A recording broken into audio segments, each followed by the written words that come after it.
Bismillahirrahmanirrahim. Innal hamdalillah wassalatu wassalamu ala Rasulillah wa ala alihi wa sahbihi ajma'in. Amma ba'd. Teman-teman sekalian, pada pertemuan kali ini kita akan membahas tentang penyakit manusia dan bagaimana cara menyembuhkannya. Kalau kita definisikan penyakit, sakit itu ada 3 jenis.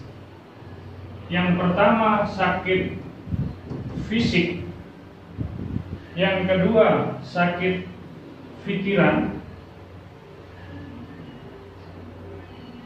yang ketiga sakit rohani. Jadi sakit itu ada 3, ada sakit jasadiah, sakit jasad, yang kedua sakit pikiran, dan yang ketiga adalah sakit rohani. Sakit jasad adalah jasadnya yang merasakan sakit. Kalau sakit pikiran itu stres, ya, terbebani oleh pikiran-pikiran yang dia tidak sanggup memikirkannya, depresi, skizofrenia, itu dampak dari penyakit-penyakit pikiran. Yang ketiga sakit rohani. Sakit rohani adalah dia mampu sholat tapi tidak sholat, berbuat dosa, senang maksiat. Ini penyakit rohani namanya. Nah, pada kesempatan kali ini kita akan membahas tentang penyakit jasmani. Insyaallah nanti di pertemuan berikutnya kita akan bahas yang lainnya. Penyakit fisik. Penyakit fisik ini ada beberapa hal yang menyebabkannya. Ya, karena mengetahui penyebab penyakit ini sama pentingnya, ya, sama pentingnya dengan memahami bagaimana cara menghilangkan penyakit. Karena penyakitnya ini akan sulit dihilangkan jika tidak diketahui penyebabnya. Ya. Sakit fisik yang pertama, penyebabnya adalah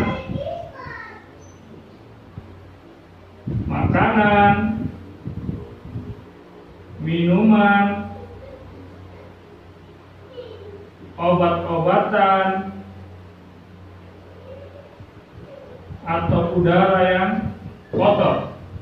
Makanan, minuman, obat-obatan yang tidak dibutuhkan oleh tubuh. Ya, jadi semua makanan dan minuman yang tidak dibutuhkan oleh tubuh, kemudian kita masukkan ke dalam tubuh kita, maka lambat laun ini akan menjadi penyakit. Contohnya apa? Contohnya rokok. Rokok ini kebutuhan tubuh apa bukan? Bukan.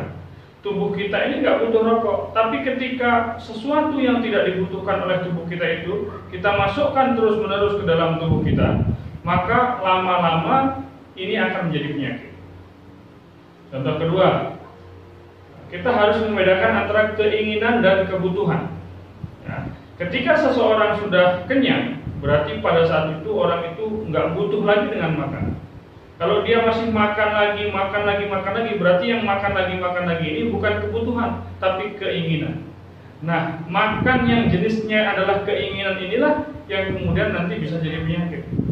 Jadi prinsipnya segala sesuatu, makanan dan minuman, obat-obatan, ya, yang tidak dibutuhkan oleh tubuh kemudian dimasukkan ke dalam tubuh kita, ini akan jadi penyakit.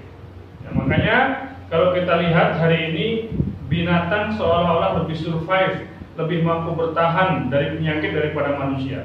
Kita lihat misalnya kambing itu nggak ada yang kena kolesterol, nggak ada yang kena stroke, nggak ada yang kena penyakit jantung, nggak ada yang kena penyakit macam-macam, sehat-sehat aja. Padahal makanannya rumput dan rumputnya tidak dicuci.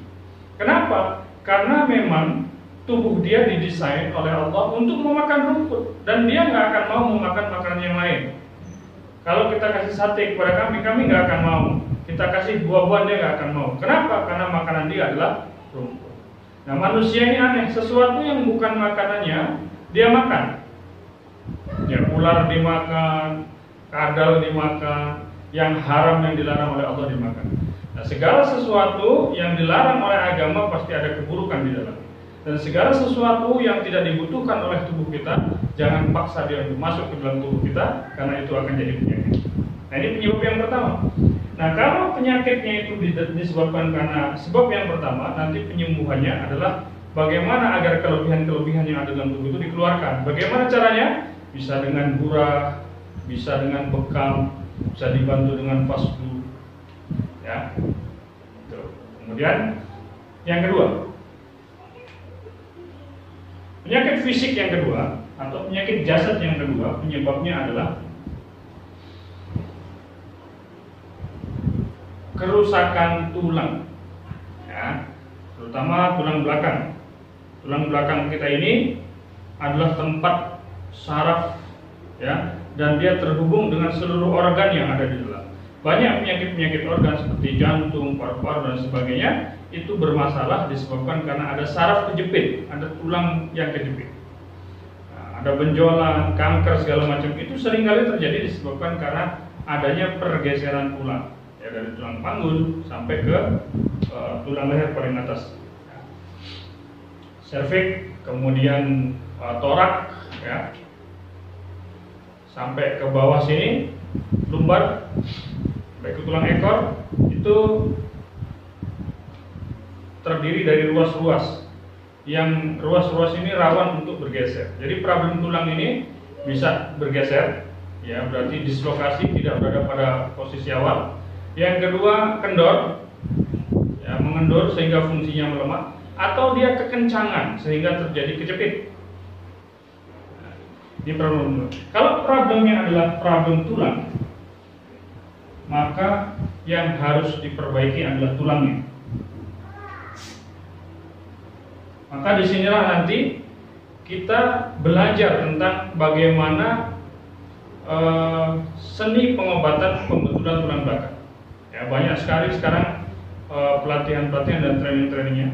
Kita dalami hal tersebut dan ini banyak menyelesaikan masalah. Banyak orang kena penyakit jantung hanya dengan sedikit sentuhan maka normal kembali jantungnya. Banyak orang kena benjolan di berbagai macam tubuh, ya, hanya dengan sedikit sentuhan karena problemnya adalah problem tulang belakang itu bisa hilang benjolannya. Ya, ada orang lumpuh. Hanya dengan sedikit sentuhan itu kelumpuhannya bisa sembuh. Ya, kenapa? Karena problem utamanya disembuhkan. Nah, banyak kita menangani kasus ini karena salah dalam mendiagnosa, maka salah pula penanganannya dan pasti salah memberikan obatnya. Kalau penyakit disebabkan karena pergeseran tulang, kemudian muncul penyakit lain seperti misalnya jantung yang bermasalah, maka jantung yang bermasalah disebabkan karena saraf tulang belakang yang berkaitan dengannya kejepit ini nggak bisa diobati dengan obat. Dia akan sembuh, akan benar ketika dibetulkan kerusakan tersebut. Ya, ini yang kedua. Kemudian yang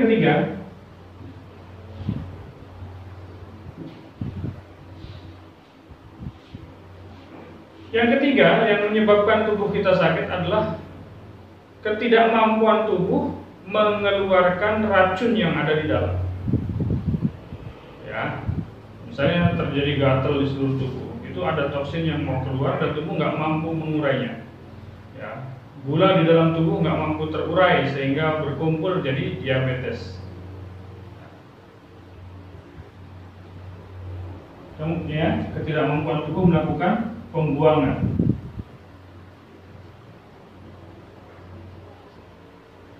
Nggak bisa pipis, nggak bisa keringetan, nggak bisa buang air besar, ya, itu problem fisik. Kemudian yang berikutnya, ini bisa juga karena gangguan jin, sihir, dan ain. Ya. Yang keempat, fisik kita itu bisa sakit disebabkan karena apa? Disebabkan karena problem kena gangguan jin, sihir, atau ain. Ya. Jin itu kalau masuk ke dalam tubuh seseorang, dia mengalir di dalam darah. Kata Nabi, inna syaitan yajri min ibnu adam majrodam. Setan itu berjalan dalam tubuh anak manusia lewat peredaran darah. Kalau dia mengalir dalam peredaran darah, dia bisa memanipulasi data kesehatan seseorang. Misalnya apa? Misalnya ketika dia mengalir di dalam darah kita, pembuluh darah yang ke jantung itu disumbat. oleh jin tersebut. Dia duduk di sana, sehingga jantungnya fungsinya nggak normal. Ketika didiagnosa ternyata jantungnya bermasalah. Tapi setelah diruqyah jinnya keluar, jantungnya normal kembali. Ini terjadi beberapa kasus seperti itu. Alhamdulillah setelah kita tangani itu normal kembali. Nah, makanya ketika seseorang sakit, kita harus mendiagnosanya secara menyeluruh apa problem dia, di mana masalah dia. Karena tidak semua penyakit itu disebabkan karena gangguan jin. Ya. Kemudian yang berikutnya, ini penyakit yang datang karena sebab dosa. Ya. Ingat bahwa dosa itu mendatangkan penyakit. Dosa itu mendatangkan masalah, dosa itu membekas di dalam hati, dosa itu membekas di dalam wajah, yang menghilangkan aura wajah seseorang, dan dosa ini mendatangkan murka Allah Subhanahu wa taala. Dosa ini membuat setan suka kepada seseorang. Ada penyakit-penyakit yang tidak bisa disembuhkan dengan apapun kecuali penyembuhannya adalah dengan taubat kepada Allah Subhanahu wa taala. Ya, jadi kita diagnosa pasien-pasien yang sakit itu apa penyebab utamanya. Setelah kita tahu penyebab utamanya, baru insya Allah kita akan lebih mudah dalam mengurai penyakit-penyakit yang ada dalam tubuhnya, kemudian membantunya untuk bangkit menggapai kesembuhan. Semoga bermanfaat.